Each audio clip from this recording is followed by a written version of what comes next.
ഈ ഐതിഹ്യങ്ങളിൽ ഇപ്പോ പാഞ്ചാലി വസ്ത്രാക്ഷേപം ചെയ്യപ്പെട്ടു. മുടി പിന്നെ പാഞ്ചാലി മുടികളൊക്കെ അഴിച്ചിട്ട് മുടി അഴിച്ചിട്ടിട്ട് ഇനി ദുശാസനന്റെ മാറ് വിളർന്ന് ചോര കയ്യിൽ പുരട്ടിയിട്ട് മുടി കെട്ടുന്നത് വരെയും ഞാൻ എന്റെ മുടി ഇങ്ങനെ അഴിഞ്ഞു കിടക്കുന്നതാണ്. അങ്ങനെ വെയിറ്റ് ചെയ്യാൻ തയ്യാറുള്ള സമൂഹമല്ല ഇപ്പോ, അത് അന്തക്കാലം. കാരണം ബഹുമാനപ്പെട്ട പ്രതിപക്ഷ നേതാവ് അന്ന് പത്രസമ്മേളനത്തിൽ പറഞ്ഞത് ഏതാനും ദിവസങ്ങൾക്കുള്ളിൽ തന്നെ കേരളത്തിൽ നടക്കുന്ന ഒരു ബോംബ് പൊട്ടുമെന്നാണ് പറഞ്ഞത്. ഒന്ന് എന്നോട് ഇത് ആദ്യമായി പറയുന്നത് ഇവിടുത്തെ പ്രാദേശികമായ ഒരു കോൺഗ്രസ് നേതാവാണ്. അപ്പൊ അതുകൊണ്ടാണ് നമ്മൾ സംശയിക്കുന്നത് ഇത് ഏതെങ്കിലും കൃത്യമായ ഒരു കേന്ദ്രത്തിൽ ഇരുന്നുകൊണ്ടാണ് ഇത് ചെയ്യുന്നത്. കോൺഗ്രസിന്റെ ഉത്തരവാദിത്തപ്പെട്ട യൂത്ത് കോൺഗ്രസിന്റെ നേതാക്കൾ ഇതടക്കം ചെയ്തിട്ടുണ്ട്. അവരൊക്കെ ഇപ്പൊ ഒരാൾ പറഞ്ഞു ഞാനത് ഷെയർ ചെയ്തേ ഉള്ളൂ. ഒരു സ്ത്രീയെ ബലാത്കാരത്തിന് ഇരയാക്കുന്നു, ബലാത്കാരത്തിന് ഇരയാക്കിയിട്ട് പറയണു ഞാനൊന്നും ചെയ്തില്ല, അതിന്റെ കൂടെ കൂടിയുള്ളൂ. ഇല്ലേ?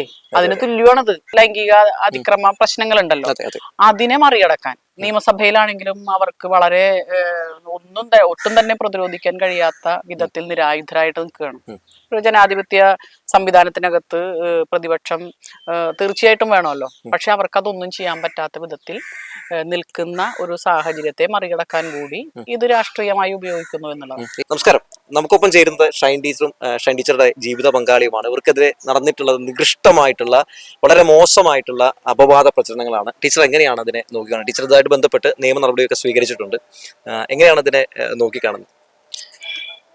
ഒരു ആക്രമണം, അതായത് വ്യക്തി എന്നുള്ള നിലയ്ക്ക് മാനസികമായും ഒരു പൊതുപ്രവർത്തക എന്നുള്ള നിലയ്ക്ക് സാമൂഹ്യമായും രാഷ്ട്രീയമായും എനിക്കെതിരെ നടത്തിയിട്ടുള്ളൊരു ആക്രമണമാണ്.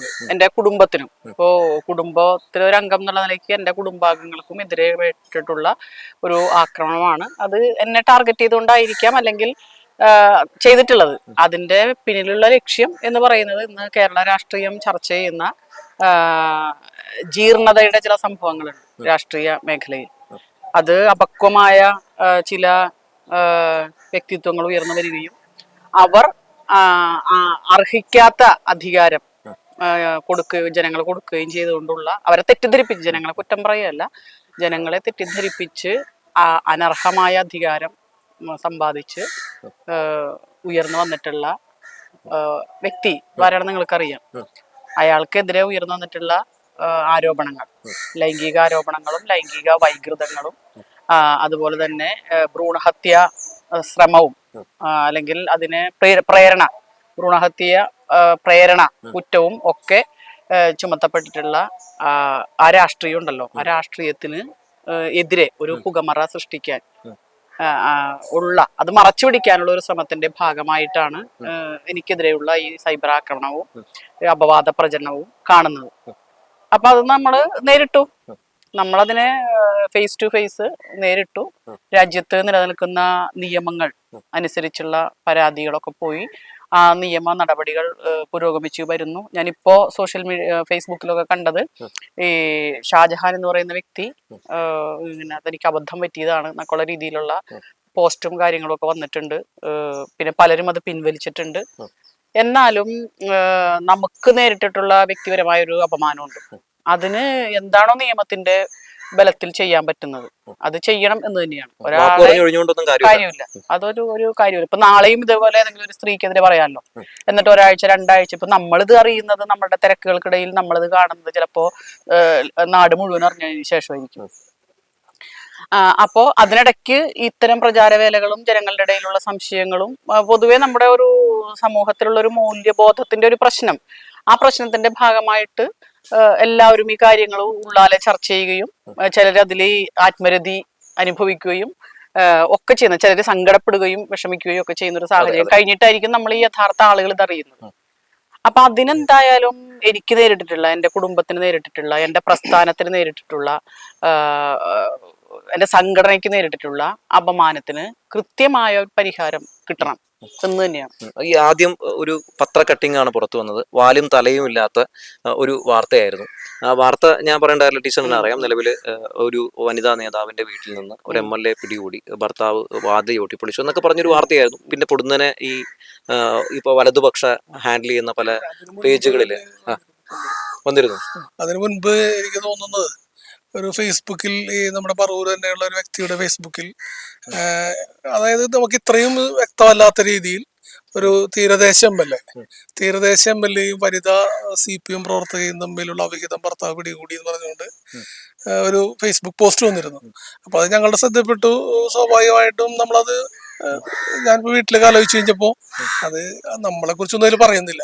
അപ്പൊ നമുക്കത് വിട്ടുകളഞ്ഞേക്കാം, ഇനി കൂടുതലായിട്ടൊന്നും ഉണ്ടാവില്ല എന്നുള്ള രീതിയിലാണ് അത് വിട്ടുകളഞ്ഞത്. അതിന് ശേഷമാണ് ഈ പറയുന്ന കുറെ കൂടെ ഓരോ ദിവസം ചെല്ലുന്നു പറഞ്ഞാൽ പടിപടിയായിട്ടാണ്. ആദ്യം ചെറിയൊരു ഡോസ്, കുറച്ച് കഴിയുമ്പോൾ കുറച്ചും കൂടി കൂടിയ ഡോസ്, അങ്ങനെ അവസാനം ഇതിന്റെ തീവ്രതയിലേക്ക് വരുമ്പോഴാണ് നമ്മൾ ഇന്ന് കാണുന്നതിലേക്ക് എത്തിയത്. രണ്ടാമത്തെ ഘട്ടത്തിലാണ് ഈ പറയുന്ന പത്ര കട്ടിങ്, ഇവിടുത്തെ മെട്രോ എന്ന് പറയുന്നത്, മെട്രോ വാർത്ത എന്ന് പറയുന്നത് പത്രത്തിൽ വന്നു.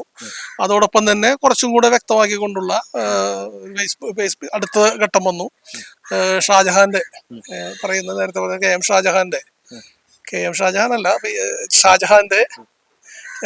ഒരു വീഡിയോ വന്നു, ഒരു യൂട്യൂബ് വീഡിയോ വന്നു. അപ്പൊ അതിലൊക്കെ കുറെ കൂടെ തീവ്രമായി വരെയാണ്. അതായത് ചെറിയ ഡോസിൽ ഉണ്ടായിരുന്നത് പതിയെ ഡോസ് കൂട്ടി വരുന്നു. അതാണ് ഉണ്ടായത്. പിന്നീട് കാണുന്നത് അതിന്റെ ഡോസ് കൂടി അതിന്റെ പാരമ്പര്യത്തിൽ എത്തുമ്പോഴേക്കും വളരെ മോശമായ രീതിയിൽ, മ്ലേച്ഛമായ രീതിയിലുള്ള ആക്രമണമാണ്. പിന്നെ അവസാനം ചിത്രങ്ങൾ വന്നു. ഇടയ്ക്ക് ചോദിക്കുമ്പോ ആരാണെന്ന് വ്യക്തമല്ലല്ലോ, നമുക്കൊന്നും ചെയ്യാൻ പറ്റാത്ത അവസ്ഥ. പിന്നെ ഫോട്ടോസ് വന്നു. എനിക്ക് തോന്നുന്നു സംസ്ഥാനത്തിന്റെ വിവിധ ഭാഗങ്ങളിൽ നിന്ന്, സംസ്ഥാനത്തിന് പുറത്ത്, വിദേശത്തുള്ള സോഷ്യൽ മീഡിയ ഹാൻഡിലുകളിൽ നിന്നാണ് ഇതൊക്കെ വരുന്നത്.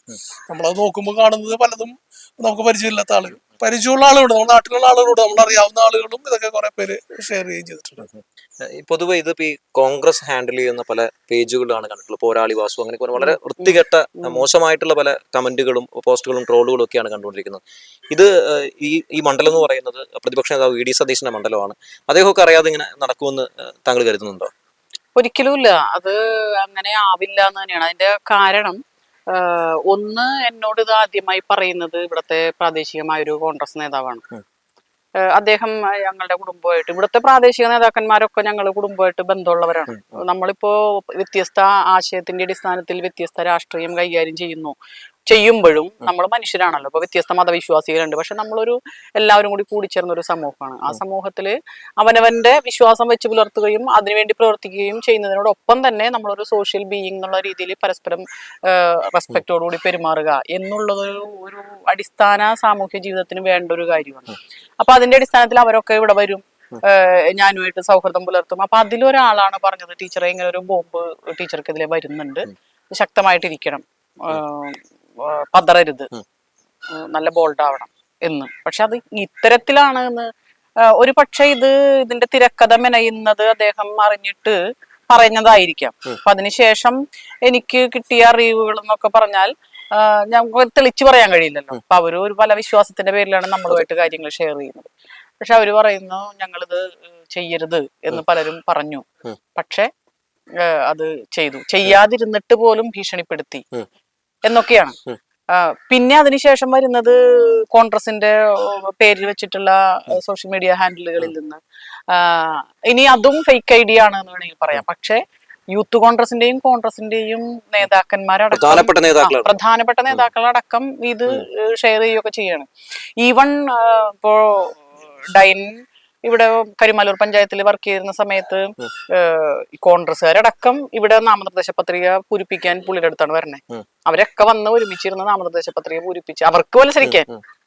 അപ്പൊ അത്ര ബന്ധം പുലർത്തിക്കൊണ്ട് പോകുന്ന, നമ്മൾ വളരെ ഫ്രാങ്ക് ആയിട്ട് ഇടപെടുന്ന ആളുകൾ പോലും, അതിലൊരാള് പോലും ഇത് ഇട്ടു എന്ന് പറഞ്ഞാലേ, അദ്ദേഹം എനിക്ക് തോന്നുന്നു ഈ ബക്രീദ് സമയത്തൊക്കെ ഇവിടെ മട്ടൻ ഒക്കെ കൊണ്ടുത്തരുന്ന ആളാ. അത്രയ്ക്ക് സ്നേഹബന്ധമുള്ള ആളുകളെ പോലും ഈ രാഷ്ട്രീയം, ഈ വലതുപക്ഷ രാഷ്ട്രീയം, അവരുടെ ആ മനുഷ്യത്വവും പരസ്പര സ്നേഹവും ഒക്കെ സൗഹാർദ്ദവും ഒക്കെ നശിപ്പിച്ച് അതിനകത്തേക്ക്, ആ നല്ല ഹൃദയത്തിനകത്തേക്ക് ഇത്രയും ജീർണിച്ച ഛിദ്രവാസനകളെ കടത്തിവിടും എന്ന് പറഞ്ഞാൽ, അപ്പൊ അതുകൊണ്ടാണ് നമ്മൾ സംശയിക്കുന്നത് ഇത് ഏതെങ്കിലും കൃത്യമായ ഒരു കേന്ദ്രത്തിൽ ഇരുന്നുകൊണ്ടാണ് ഇത് ചെയ്യുന്നത്. കോൺഗ്രസിന്റെ ഉത്തരവാദിത്തപ്പെട്ട യൂത്ത് കോൺഗ്രസിന്റെ നേതാക്കൾ ഇതടക്കം ചെയ്തിട്ടുണ്ട്. അവരൊക്കെ ഇപ്പൊ ഒരാൾ പറഞ്ഞു ഞാനത് ഷെയർ ചെയ്തേ ഉള്ളൂ. ഒരു സ്ത്രീയെ ബലാത്കാരത്തിന് ഇരയാക്കുന്നു, ബലാത്കാരത്തിന് ഇരയാക്കിയിട്ട് പറയണു ഞാനൊന്നും ചെയ്തില്ല, അതിന്റെ കൂടെ കൂടിയുള്ളൂ, ഇല്ലേ? അതിന് തുല്യമാണത്. അപ്പൊ അത് അങ്ങനെ പറഞ്ഞു പോവാൻ പറ്റില്ല. ഇത് നിയമത്തിന്റെ മുന്നിൽ എന്താണോ കടുത്ത ശിക്ഷ കൊടുക്കാൻ പറ്റുന്നത് അത് കൊടുക്കണം. നാളെ സ്ത്രീകൾക്ക് ഇനിയും ഇതിന്റെ പിന്നാലെ പൊതുരംഗത്തും ആ പൊതുരംഗത്ത് പ്രവർത്തിക്കുന്നവരുടെ കൂടെ യാത്ര ചെയ്യുകയും സംസാരിക്കുകയും ഇടപെടുകയും അവർ വീട്ടിൽ വരികയും അവരുടെ വീട്ടിൽ നമ്മൾ പോവുകയും ഒക്കെ ചെയ്യേണ്ടതാണ്.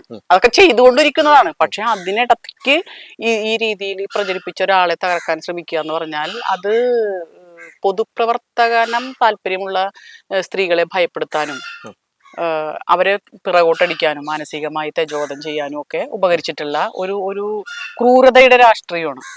അതൊരു കുൽസിത ശ്രമമാണ്. അതിനെ നമ്മൾ പ്രോത്സാഹിപ്പിച്ചുകൂടാ.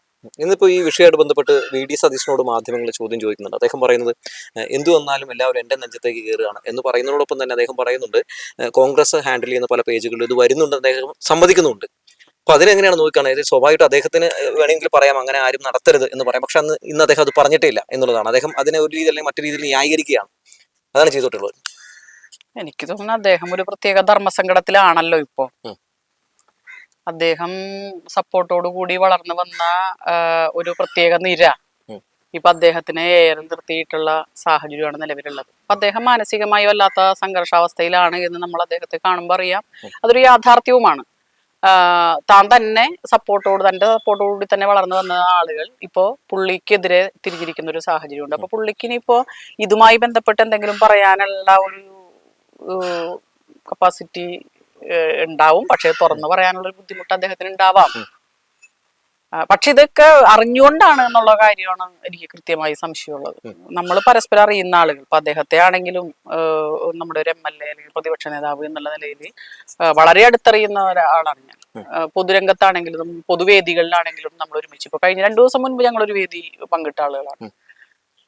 എന്നിട്ട് ഇങ്ങനൊരു കാര്യം വരുമ്പോ അത് അറിയാതിരിക്കാൻ തരവില്ല എന്നാണ്. ഒന്നില്ലെങ്കിൽ വേറെ ആരുടെയെങ്കിലും ഒക്കെ സമ്മർദ്ദം മൂലം ഇപ്പൊ നടക്കുന്ന ഈ അപവാദമല്ല, ഇപ്പൊ ലൈംഗിക അതിക്രമ പ്രശ്നങ്ങളുണ്ടല്ലോ, അതിനെ മറികടക്കാൻ നിയമസഭയിലാണെങ്കിലും അവർക്ക് വളരെ ഒട്ടും തന്നെ പ്രതിരോധിക്കാൻ കഴിയാത്ത വിധത്തിൽ നിരായുധരായിട്ട് നിൽക്കുകയാണ്.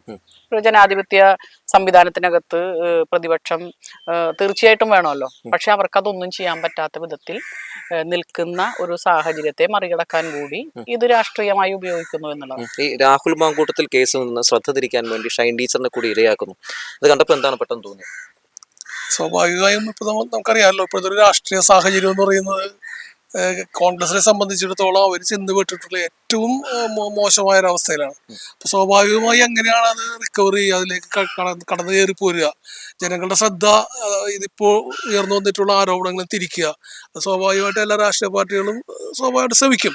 അപ്പൊ അതിന്റെ ഭാഗമായിട്ട് തന്നെ ആയിരിക്കണം ഇത്തരത്തിലൊരു ആരോപണം. ഇപ്പോ സ്ത്രീ വിഷയവുമായി ബന്ധപ്പെട്ട കേസാണ് അവിടെ ഉയർന്നു വന്നിട്ടുള്ളത്. അപ്പൊ അതിന് അതേ നാണയത്തിൽ തന്നെ പ്രതിരോധിക്കാൻ എന്ത് ചെയ്യാൻ കഴിയുമെന്നുള്ള രീതിയിലുള്ള ഒരു ആലോചനയുടെയും ഒരു ഗൂഢാലോചനയുടെ ഭാഗമായിട്ടായിരിക്കാം ഇത് വന്നിട്ടുള്ളത്. കാരണം ബഹുമാനപ്പെട്ട പ്രതിപക്ഷ നേതാവ് അന്ന് പത്രസമ്മേളനത്തിൽ പറഞ്ഞത് ഏതാനും ദിവസങ്ങൾക്കുള്ളിൽ തന്നെ കേരളത്തിൽ നടക്കുന്ന ഒരു ബോംബ് പൊട്ടുമെന്നാണ് പറഞ്ഞത്. അപ്പൊ അദ്ദേഹത്തിന്റെ അത് അവതരിപ്പിക്കുന്ന സമയത്തുള്ള അദ്ദേഹത്തിന്റെ ഒരു ഫേസ് എക്സ്പ്രഷനും ഒക്കെ നമ്മൾ TV-യിൽ കണ്ടിട്ടുണ്ടെങ്കിൽ അറിയാൻ സാധിക്കും. സാധാരണ ഒരു നിലയിൽ നിന്നുകൊണ്ടുള്ള ഒരു പ്രസ്താവന ആയിരുന്നില്ല അത്. കാരണം ഒത്തിരി സമ്മർദ്ദത്തിന് അടിമപ്പെട്ടുകൊണ്ട് വളരെ വികാരവിക്ഷുബ്ധനായിട്ടാണ് അദ്ദേഹം അത് പറഞ്ഞിട്ടുള്ളത്. അപ്പോൾ സ്വാഭാവികമായും അതിന്റെ ഒരു ഭാഗമായിട്ടായിരിക്കാം ഇപ്പൊ ഇവിടെ പറഞ്ഞല്ലോ, ഇവിടുത്തെ ഒരു യൂത്ത് കോൺഗ്രസിന്റെ നേതാവ്, ഉത്തരവാദിത്തപ്പെട്ടൊരു നേതാവ് ഷൈനോട് പറഞ്ഞു അടുത്ത ദിവസങ്ങളിൽ തന്നെ ഒരു ബോംബ് വരുമെന്ന് പറഞ്ഞത്. അപ്പൊ നമ്മൾ മനസ്സിലാക്കുന്നത് അവരുദ്ദേശിച്ചിട്ടുള്ളത് ചിലപ്പോൾ ഇത് തന്നെ ആയിരിക്കാം. ഇങ്ങനെ ഒരു ബോംബ് പൊട്ടിച്ചുകൊണ്ട് ഇപ്പൊ നിയമസഭ നടക്കുന്ന സമയമാണ്. ഇതിപ്പോ വലിയ തോതിലുള്ള പ്രതിരോധങ്ങളൊന്നും ഉണ്ടായിട്ടില്ല എങ്കിൽ അത് വേണമെങ്കിൽ നിയമസഭയിലൊക്കെ അവതരിപ്പിച്ച് നാട് നീളെ കത്തിച്ച് ആളുകളെ അപമാനിക്കാം എന്നുള്ള രീതിയിലുള്ള ഒരു തീരുമാനത്തിന്റെയോ അല്ലെങ്കിൽ അതൊരു കുൽസിത ബുദ്ധിയുടെയോ ഭാഗമായിട്ടായിരിക്കണമെന്നാണ് ഞാൻ കരുതുന്നത്. ഇതിൽ ഏറ്റവും സങ്കടകരമായിട്ടുള്ള കാര്യം, ഞാൻ പലപ്പോഴും ഇവിടെ വാർത്തെടുക്കാൻ വരുമ്പോൾ എനിക്ക് നിങ്ങളെ നന്നായി അറിയാവുന്നതാണ്. അപ്പോൾ നിങ്ങൾ അറിയാവുന്ന ആളുകളൊക്കെ ഇത് കേട്ടിട്ട് സത്യം സങ്കടപ്പെട്ടിട്ടുണ്ടാവും. എനിക്കിത് കേട്ടപ്പോൾ വല്ലാത്തൊരു ബുദ്ധിമുട്ടാണ് തോന്നിയത്. ഇത് നിങ്ങളെ മാത്രമല്ല നിങ്ങളുടെ മക്കളെ കൂടി ഇതിലേക്ക് വലിച്ചിഴക്കുന്നു. വളരെ മോശമായിട്ടുള്ള കമന്റുകളൊക്കെ അതിൽ രേഖപ്പെടുത്തുന്ന സാഹചര്യം ഉണ്ടാകുന്നു. ഇതൊക്കെ പെട്ടെന്ന് കണ്ടപ്പോൾ സ്വാഭാവികമായിട്ടും എനിക്കൊക്കെ തന്നെ വല്ലാത്തൊരു ബുദ്ധിമുട്ട് തോന്നി. പിന്നെ നിങ്ങൾക്ക് എന്ത് തോന്നിയെന്ന് എനിക്ക് ചോദിക്കുന്നതിൽ കാര്യമില്ല. ഇത് ആദ്യമായിട്ട് അറിയുന്നത്, ഞാൻ പറഞ്ഞല്ലോ, ആദ്യമായിട്ട് അറിയുന്നത് ഇതൊരു ഫേസ്ബുക്ക് പോസ്റ്റ് വന്നു.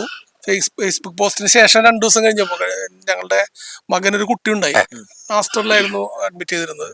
അപ്പൊ അവന്റെ മരുമകളുടെ ശില്പയുടെ പ്രസവ ശുശ്രൂഷയുമായി ബന്ധപ്പെട്ട് ഷൈൻ ഹോസ്പിറ്റലായിരുന്നു.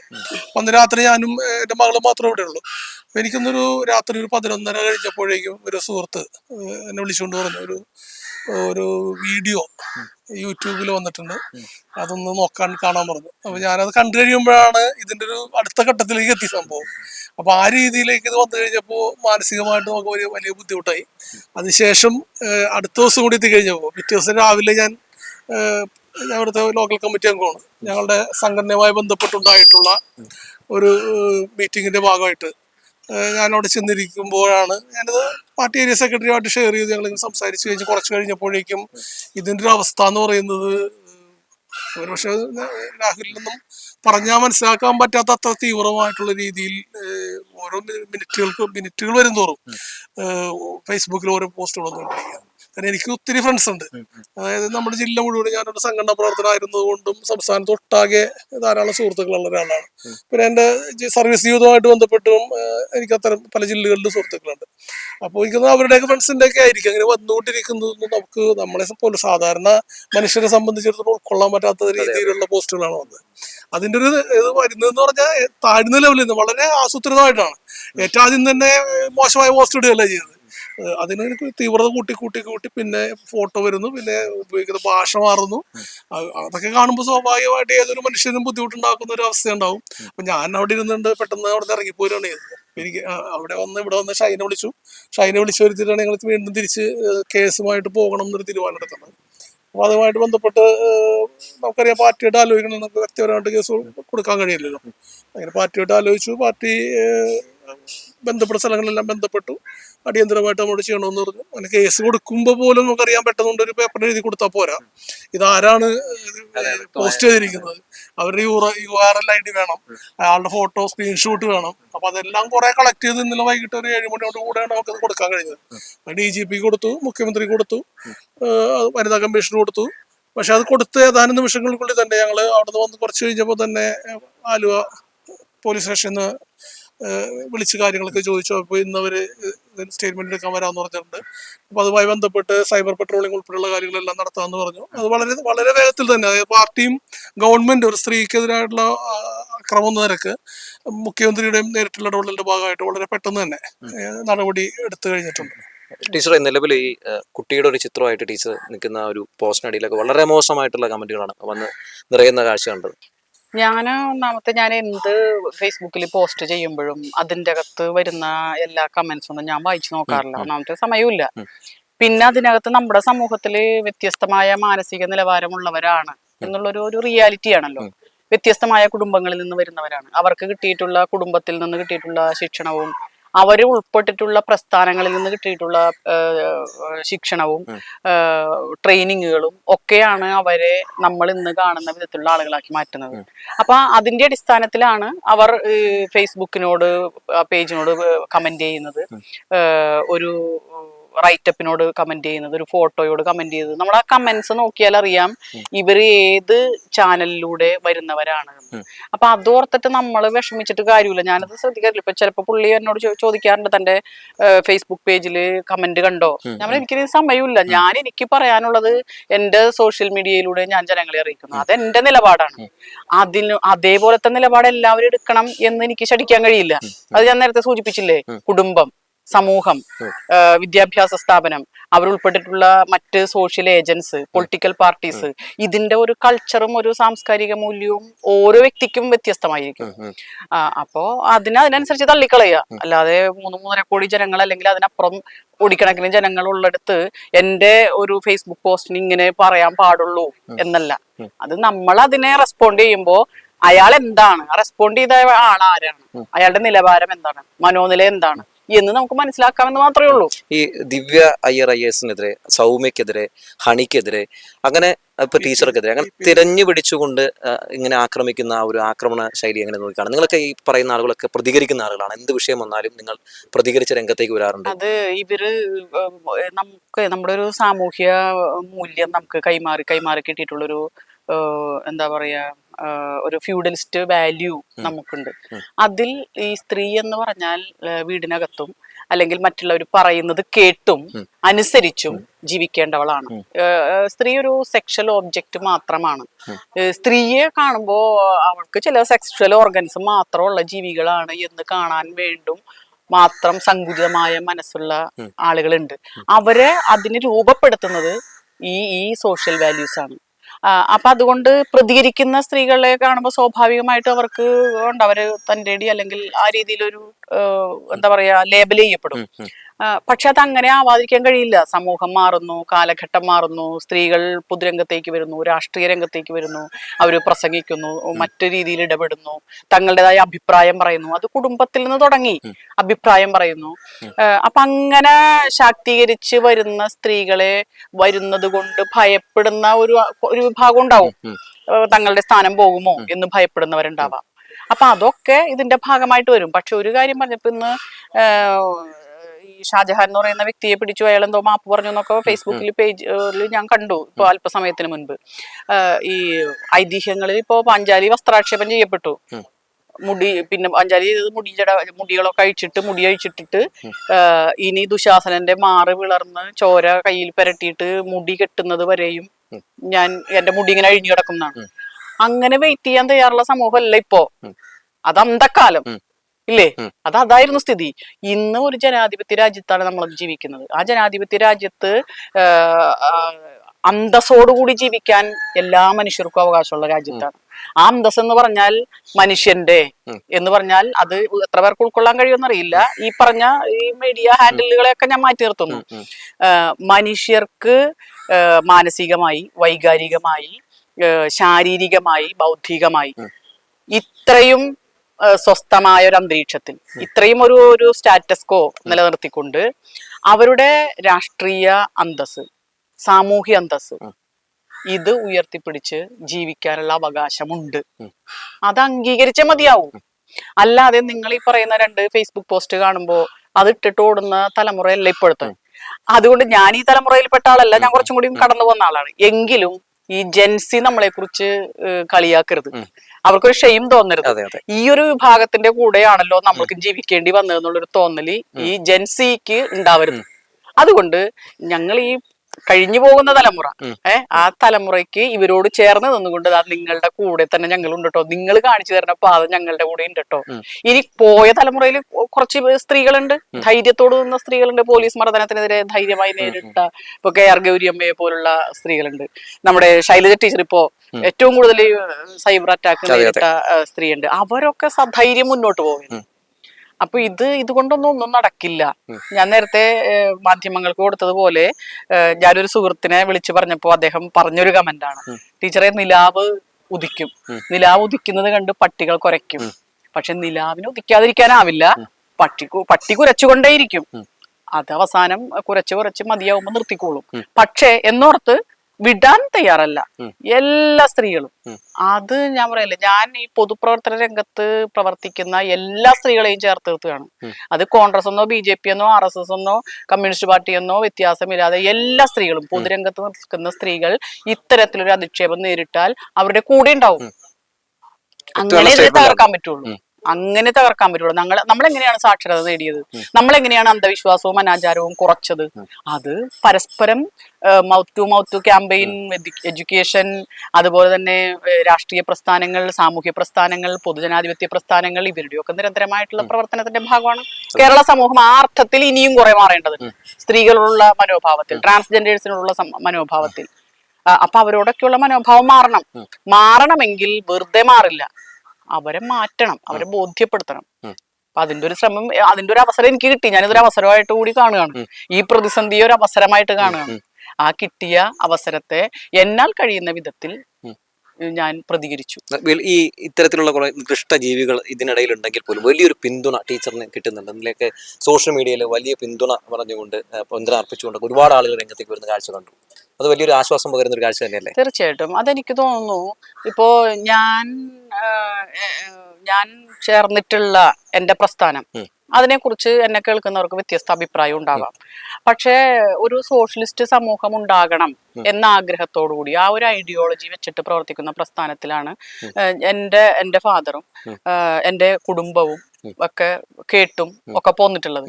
അതിനുശേഷം വിദ്യാർത്ഥി യൂണിയൻ പ്രസ്ഥാനത്തിൽ വലിയ നേതാവൊന്നും ആയില്ലെങ്കിലും അതിന്റെ കൂടെ ചേർന്ന് നിൽക്കുകയും അധ്യാപികയായതിനു ശേഷം അധ്യാപക പ്രസ്ഥാനത്തിന്റെ കൂടെ ചേർന്ന് ഇടതുപക്ഷ ആശയത്തിന്റെ കൂടെ ചേർന്ന് പാർട്ടി പ്രവർത്തനത്തിന്റെ ഒക്കെ ഭാഗമായി നമുക്ക് കിട്ടിയിട്ടുള്ള ഒരു മൂല്യബോധമുണ്ട്. അത് എല്ലാ മനുഷ്യർക്കും എല്ലാ അവകാശങ്ങളും ഉണ്ട് എന്ന് അംഗീകരിക്കുന്ന ഒരു ഐഡിയോളജിയാണ്. സോഷ്യലിസ്റ്റ് ആശയമാണ്, ഒരു കമ്മ്യൂണിസ്റ്റ് ആശയമാണ്, അതിലും ഉയർന്ന ഒരു ആശയമാണ്. അപ്പൊ എല്ലാ മനുഷ്യരെയും സമഭാവനയോടുകൂടി കാണാനും ഈ പ്രകൃതിയിലുള്ള എല്ലാ വിഭവങ്ങളും എല്ലാവർക്കും തുല്യമായി അവകാശപ്പെട്ടതാണെന്നുള്ള ഒരു ബോധ്യവും, അതുപോലെ തന്നെ വിഭവങ്ങൾ കൂടാതെ സാമൂഹ്യ ജീവിതം, രാഷ്ട്രീയ ജീവിതം, മറ്റ് വ്യക്തിപരമായ ഏതെല്ലാം കുടുംബജീവിതം, കുടുംബത്തിൽ വരെ അവിടെയൊക്കെ തുല്യത വേണം എന്ന് പഠിപ്പിക്കുന്ന ഒരു ഐഡിയോളജിയാണ് ഞാൻ വിശ്വസിക്കുന്ന ഐഡിയോളജി. അതുകൊണ്ട് എന്താ പറയാ, നമ്മളെവിടെ ചെന്നാലും ഈ കാര്യം പറയും. അതെന്നെ പഠിപ്പിച്ചത്, ആ കരുത്തെന്നെ പറയാൻ പഠിപ്പിച്ചതും ആ കരുത്ത് എനിക്ക് തരുന്നതും എന്റെ പ്രസ്ഥാനമാണ്. ഞാൻ പറഞ്ഞല്ലോ, ഒരാളെ രൂപപ്പെടുത്തുന്നത്, ഒരാളെ സംസാരിക്കാൻ പഠിപ്പിക്കുന്നത്, ഒരാളുടെ നിലപാട് കറക്റ്റ് ചെയ്യുന്നത്, അത് നമ്മൾ ഉൾപ്പെട്ട പ്രസ്ഥാനമാണ്. ചന്ദനം ചാരിയാൽ ചന്ദനം മണക്കും, അല്ലേ?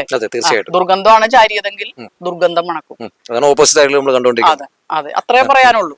അപ്പൊ ഇത് കേരളത്തിലെ ജനങ്ങൾ തിരിച്ചറിയണം. എല്ലാ രാഷ്ട്രീയ പ്രസ്ഥാനങ്ങളും വേണം. ഒരു ജനാധിപത്യ രാജ്യത്ത് എല്ലാ രാഷ്ട്രീയ പ്രസ്ഥാനങ്ങളും വേണം. അതില് പലരും ഓരോരോ കാര്യങ്ങൾ കൊണ്ട് ഓരോ രാഷ്ട്രീയ പ്രസ്ഥാനത്തിന്റെ ഫോളോവേഴ്സ് ആയിട്ടും പ്രവർത്തകരായിട്ടും പോകുന്നുണ്ട്, ഇല്ലേ? അതൊക്കെ ഓരോരുത്തരുടെ അവകാശം. പക്ഷെ അടിസ്ഥാനപരമായി മനുഷ്യൻ, എല്ലാ മനുഷ്യർക്കും തുല്യതയോടുകൂടി ജീവിക്കാനുള്ള സാഹചര്യം, എല്ലാ മനുഷ്യരുടെയും അന്തസ് അംഗീകരിക്കുന്ന ഒരു രാഷ്ട്രീയം, അതേതാണെന്ന് തിരിച്ചറിഞ്ഞ് നമ്മൾ അതിന്റെ കൂടെ ചേരുക എന്നാണ് എനിക്ക് പറയാനുള്ളത്. ഈ വൈപ്പിൻ MLA നിയമ നടപടി സ്വീകരിച്ചിട്ടുണ്ടെന്നാണ് അറിയാൻ സാധിക്കുന്നത്. വൈപ്പിൻ MLA ആയിട്ട് നല്ല ബന്ധത്തിലല്ലേ പോകുന്നത്? തീർച്ചയായിട്ടും വൈപ്പിൻ MLA ആയിട്ട് നല്ല ബന്ധത്തിലാണ് പോകുന്നത്. അദ്ദേഹം ഇപ്പോൾ ഈ പാർലമെന്റ് തെരഞ്ഞെടുപ്പുമായിട്ട് ബന്ധപ്പെട്ട് വളരെ നല്ല രീതിയിലുള്ള സഹായങ്ങളെല്ലാം നടത്തിയിട്ടുണ്ട്. അദ്ദേഹത്തിന്റെ ഭാര്യ അമ്പി ചേച്ചിയും കുടുംബമായിട്ട് കഴിഞ്ഞ കള്ളക്കഥ കേട്ടിട്ട് ചിരിക്കുകയായിരിക്കും. തീർച്ചയായില്ല, സ്വാഭാവികമായിട്ട് വിഷമം ഉണ്ടാവും. ഷൈനെ വിളിച്ചുകൊണ്ട് അമ്പി ചേച്ചി വിളിച്ച് ധൈര്യമായിട്ടിരിക്കാൻ പറയാണ് ചെയ്തത്. കാരണം ഞങ്ങൾ തമ്മിലുള്ള ഒരു കുടുംബ ബന്ധം വളരെ നേരത്തെ ഉള്ളതാണ്.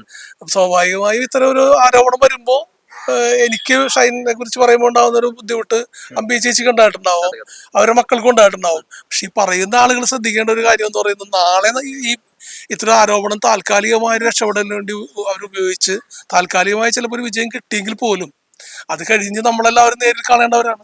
ഇപ്പൊ ഈ അസത്യം പ്രചരിപ്പിക്കുകയും നമുക്കെതിരെ നട്ടാൽ മുളയ്ക്കാത്ത നുണ പ്രചരിപ്പിക്കുകയും ചെയ്യുന്നവർ കരുതുന്നത് നാളെയോ അല്ലെങ്കിൽ മറ്റന്നാളോ നമ്മൾ നേരിൽ കാണേണ്ടവരാണ്. ഇനി ഒരു ആവശ്യം ഉണ്ടാകുമ്പോൾ ചിലപ്പോൾ ഒരു പക്ഷേ ഇവരെ സഹായിക്കാൻ നമ്മളോ നമ്മളെ സഹായിക്കാൻ ഇവർ ഓടിക്കൂടേണ്ടവരാണ്. ആ ഒരു ബോധ്യം അവർക്ക് ഉണ്ടായിരുന്നെങ്കിൽ ഒരു പക്ഷേ ഇത്തരത്തിലുള്ള, അതായത് ഒരിക്കലും ഒരു മനുഷ്യരോട് ചെയ്യാൻ പറ്റാത്ത രീതിയിലുള്ള ഈ പ്രചരണത്തിൽ അവർ നിൽക്കുകയില്ലായിരുന്നു എന്നുള്ളതാണ് എൻ്റെ ബോധ്യം. ടീച്ചർ, ഇതിൽ മറ്റൊരു പ്രധാനപ്പെട്ട ഒരു പൊളിറ്റിക്കലി ഇതിലൊരു ഗെയിം കൂടി എനിക്ക് അനുഭവപ്പെട്ടു. കാരണം പല മണ്ഡലങ്ങളിലുള്ള ആളുകൾ നമ്മൾ വിളിക്കുന്ന സാഹചര്യം ഉണ്ടായി. അവിടെ പല മണ്ഡലങ്ങളിൽ ഈ വാർത്ത പല രീതിയിലാണ് പ്രചരിക്കപ്പെട്ടത്. ഒരിടത്ത് വൈപ്പിൻ MLA ആണെങ്കിൽ മറ്റൊരിടത്ത് ചിലപ്പോൾ കുന്നത്തനാടാവും, അല്ലെങ്കിൽ കോതമംഗലം ആവും. അങ്ങനെ ഇടത് MLA എല്ലാവരെയും സംശയത്തിന്റെ നിലയിൽ നിർത്തിക്കൊണ്ടുള്ള ഒരു നീക്കമാണ് നടത്തിയത്.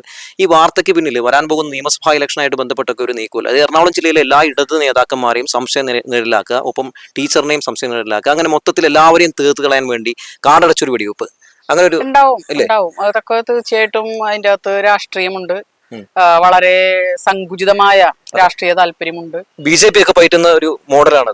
അതെ, അങ്ങനെയുള്ള താല്പര്യമുണ്ട്. എനിക്ക് വേറൊരു കാര്യം സൂചിപ്പിക്കാനുള്ളത്, ഈ അന്തസ്സും അഭിമാനവും ഒക്കെ സ്ത്രീകൾക്ക് മാത്രം വേണ്ടതല്ല, അല്ലേ? ഇപ്പോ എന്നെ കുറിച്ച് പറഞ്ഞു, അല്ലെങ്കിൽ എന്നെ കൂട്ടി ശ്രീ KN ഉണ്ണികൃഷ്ണനെ കുറിച്ച് പറഞ്ഞു, അതുപോലെ മറ്റ് 3 MLA-മാരെയും ഈ പുരുഷന്മാർക്കൊക്കെ ഈ അന്തസ്സും അഭിമാനവും വേണ്ടതാണ്. ഇപ്പൊ ഞാൻ നിയമ നടപടി സ്വീകരിച്ചു, ഈ MLA-മാരടക്കം ഈ പറഞ്ഞ ഈ അപവാദത്തിനെതിരെ മുന്നോട്ട് വരണം എന്നാണ് എനിക്ക് പറയാനുള്ളത്, അല്ലെ? ഇവരും കാര്യം അവരുടെയും ആ അന്തസ്സിനെ, ഒരു വ്യക്തി എന്നുള്ള നിലയ്ക്കുള്ള സമൂഹത്തിലെ അവസ്ഥയെ ഒക്കെ ഇടിച്ചു താഴ്ത്തുന്ന വിധത്തിലാണല്ലോ, അവരെയും സംശയത്തിന്റെ മുൾമുനയിൽ നിർത്തിയിട്ടാണല്ലോ ഈ വീഡിയോയും കാര്യങ്ങളൊക്കെ വന്നിട്ടുള്ളത്. അപ്പൊ അവരും, ഞാൻ ഏത് പുരുഷനാവട്ടെ, അതിൽ സ്ത്രീ മാത്രല്ല, നമ്മളുടെ ഒരു സമൂഹത്തിന്റെ ഒരു പോക്ക് എന്താന്ന് വിചാരിച്ചാൽ, സ്ത്രീ ആണോ, സ്ത്രീ പോട്ടെ, സ്ത്രീ നിയമത്തിന്റെ വഴിക്ക് പോട്ടെ, അല്ലെങ്കിൽ സ്ത്രീക്ക് പ്രത്യേക സഹതാപം, അതല്ല. ഒരു വ്യക്തി എന്നുള്ള നിലയ്ക്ക് പുരുഷൻ, ട്രാൻസ്ജെൻഡേഴ്സ്, സ്ത്രീകൾ എല്ലാവരും അനുഭവിക്കുന്ന മാനസികാവസ്ഥയ്ക്ക് കൃത്യമായ നിലപാടെടുക്കണം, നിയമപരമായി കാര്യങ്ങൾ സ്വീകരിക്കണം. പിന്നെ എനിക്ക് വളരെ സന്തോഷമാണ് ഇപ്പോ ഈ ഫേസ്ബുക്കിലൂടെ കേട്ടപ്പോ തോന്നിയത്. നമ്മുടെ ഗവൺമെന്റ് കൃത്യമായ നിലപാടെടുത്തു. അന്വേഷണം ഫേസ്ബുക്ക് പേജിൽ നിന്ന് ഇതൊക്കെ പിൻവലിച്ചു പോകുന്നു. അതുപോലെ തന്നെ പക്ഷെ ഇതൊന്നും ഒരു ശാശ്വതമായ പരിഹാരമല്ല കേട്ടോ. നമുക്ക് ഉണ്ടായിട്ടുള്ള ഒരു എന്താ പറയാ ഒരു അപമാനവും ഒരു മാനസിക സംഘർഷവും ഒക്കെ ആ സമയത്ത് നമ്മളിങ്ങനെ മനസ്സിൽ വിചാരിക്കാത്ത പോലും ഉണ്ടായിട്ട് സ്വാഭാവികമായിട്ടുണ്ട്. പക്ഷേ